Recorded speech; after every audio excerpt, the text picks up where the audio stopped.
Bible, it talks a lot about slavery, right? Yes. Yes. So in that, it teaches you how to take care of a slave, rather than saying slavery's wrong. Okay, so does the Bible condone slavery? Okay, so the short answer is no. Not in the context in which most people put the word slavery into. Okay, so the basic idea from the gentleman in this video is saying that essentially in Exodus, the whole book of Exodus is about the Israelites being freed from the hand of Pharaoh in Egypt, being freed from slavery, and then returning to their land. Moses goes to Mount Sinai, he's given the 10 Commandments, and a series of laws and regulations for the Israelites. So the person in the video is saying, why would God pull them out of slavery only to put them back into slavery? So this is a misunderstanding of context. Let's go into each verse that talks about what slavery is in this sense and what they came from. Okay, so the type of slavery experienced in Exodus chapter 1 to Exodus chapter 21 was a harsh, dehumanizing type of slavery, which included political and economic oppression. There was no end to the servitude. They were not simply paying off a debt. They were forced into labor and brutally abused. So to put it into modern terms, more recent modern terms, this is the type of slavery we think of when we think of the transatlantic slave trade, for example. So this is the kind of slavery that when somebody hears the word slave, this is the context in which we typically put it in. So now let's talk about what happens after Exodus 21, because slavery is still talked about and God is giving the Israelites laws around it, but it looks much different. Okay, so after Exodus 21, the Israelites are freed from the hand of Pharaoh in Egypt, and they are given these laws, rules, and regulations. And something in those laws and regulations is around slavery, but in the context of indentured servitude. Okay, so first of all, the modern mind is not going to be able to fully comprehend the idea of the full context here.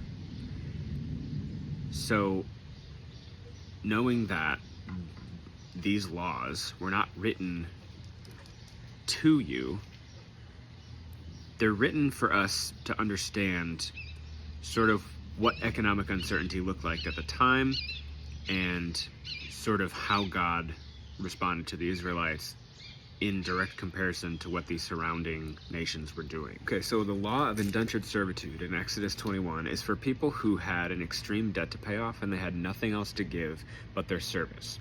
So Hebrew men could essentially sell themselves into indentured servitude to pay off a debt or for pure survival reasons. So this is a protective law for these people when they have nothing else to give and they have nowhere else to go. So what would happen is the law stated that they could only be indentured servants for 6 years, and on the 7th year, they would go free. In Deuteronomy, we're given more insight into God's generosity around what happens after this person goes free. So in Deuteronomy chapter 15, 12 through 18, again, we're told that the Hebrew servants, men and women, went free in the 7th year, and masters were to give them livestock, grain, and wine to help them restart their lives. So these indentured servants didn't even have to live with their masters. So what you think of when you think of slave, you're picturing somebody with like a rope around their neck. They have to sleep in the outhouse or something like that. They're not given any rights whatsoever. They just work and work until they die.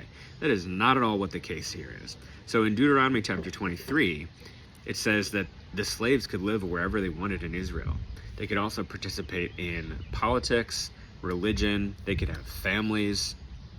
This is not at all the case of what was happening before Exodus 21 when the Israelites were under the hand of Pharaoh. I also want to address the part of this law where it says that if the master strikes the slave and he doesn't die, then there is no punishment towards the master and the servant stays in servitude.